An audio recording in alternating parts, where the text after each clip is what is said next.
In the middle of Delhi stands a pillar made of iron. It is taller than three grown men, and it has stood out in the open air for more than 1,600 years. Rain has soaked it, the summer sun has burned it. Winter after winter has come and gone, and in all that time, it has barely rusted at all. This is not a legend. It is a real pillar, and you can walk up to it today. So here is the puzzle. Who built a piece of iron that could beat rust for 16 centuries? And what did they understand that the world later forgot? To find out, we have to go back about 1,700 years, to one of the most creative times in all of Indian history. Back then, a powerful empire called the Kushanas had ruled the north for a long time. But by the 3rd century, their grip was slipping. When a great power weakens, smaller ones rush in to fill the gap, and out of that scramble, one family began to rise. They came from a region near present-day Uttar Pradesh. At first they were just local rulers. Their family name was Gupta. Soon they made their capital at a city called Pataliputra, the place we call Patna today, and from there they began to grow. Within a few generations, this one family would build an empire so brilliant that historians later gave it a special name, the Classical Age of India. A classical age just means a golden high point, a time so good that people look back on it for centuries and try to live up to it. It really got going with a king named Chandragupta I. He was clever about power. Instead of only fighting for land, he made smart alliances, including a marriage to a princess named Kumar Devi, and he minted beautiful gold coins showing both their faces. Coins sound like a small thing, but a coin travels from hand to hand, town to town. Putting your face on one tells a whole empire who is in charge. His son was even more ambitious. His name was Samudragupta, and he is sometimes called the warrior poet.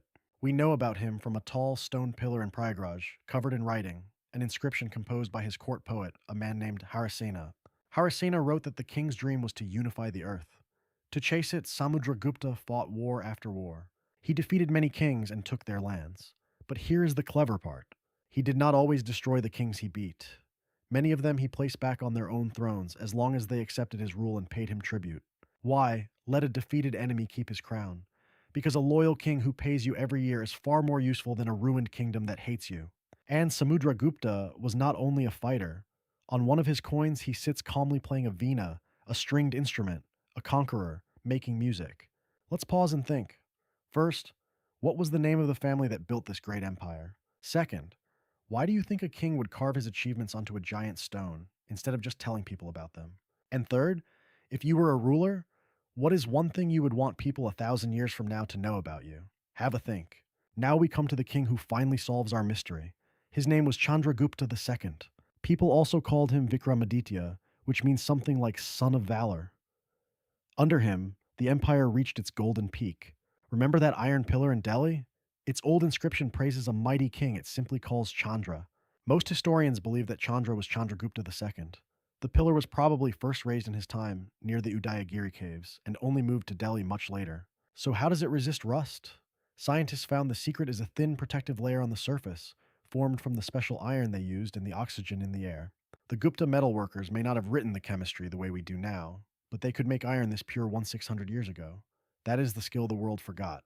Chandragupta II left something even more lasting than the pillar.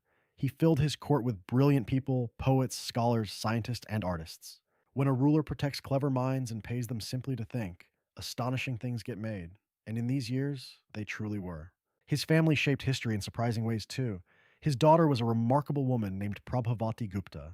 She was married to a prince of the neighboring Vakataka kingdom. But tragically, her husband died young, while their sons were still children. So Prabhavati did something rare for her time. She ruled the kingdom herself, as regent, governing in her son's place until they were old enough to take the throne. One of her own inscriptions proudly calls her the mother of two kings. She kept her father's empire and her husband's kingdom close as friends. Now, about those brilliant minds. Let me introduce a few you really should remember. First, a young mathematician named Aryabhata, who lived near present-day Patna around the year 500. Long before anyone had a telescope, Aryabhata worked out something astonishing, that the Earth is not standing still. It spins on its own axis. That spin is what gives us day and night. As your side of the Earth turns toward the sun, you get morning. As it turns away, night falls. He also measured the length of a year and got it right to within a few minutes. Some of the maths you will learn in school was first written down by him. Then there was Varahamihira, from the learning city of Ujjayini. He wrote a huge book covering the stars, the seasons, the weather, even how to plan a town. And there was Kalidasa, one of the greatest poets in the Sanskrit language. His poem, The Cloud Messenger, tells of a banished spirit who begs a passing cloud to carry a message to the one he loves. It was also in these years that India's ancient system of medicine, Ayurveda, was carefully organized and written down into texts that doctors still study today. Time to pause and think again. 1. Aryabhata said the earth spins. What everyday thing does that explain? 2. Why do you think the Gupta kings spent their gold on poets and scientists, and not only on soldiers? 3. If you could meet Aryabhata for 1 minute, what is the single question you would ask him? Around this time, a Chinese traveler named Faxian walked all the way to India, on foot, to study and to collect sacred books. He wrote down what he saw, and he described a land where the people were, in his words, numerous and happy. He noticed cities with charity houses that gave free food and medicine to the poor, the orphaned, and the sick. The streets, he said, were kept in good order, but a careful reader checks more than one story. Faxian also wrote about people called the Chandalas, treated as outcasts and forced to live outside the city walls. That is the real lesson of history. One source shows you only one corner. To understand the past, you gather many voices, coins, pillars, travel diaries, and you compare them. No golden age lasts forever. By the 6th century, fierce raiders called the Hunas swept in from Central Asia again and again. At the same time, strong local rulers began breaking away. Slowly, the great Gupta Empire weakened and finally came apart. So, what should you carry away from all of this? 3 things. First, the Guptas grew strong not only by fighting, but by making clever alliances and letting beaten kings keep their crowns. Second, their poets and scientists, Aryabhata, Kalidasa, and the rest, made work so good that we still read it and use it today. And third, that is exactly why we call it a classical age, a golden high point that India still looks back on with pride.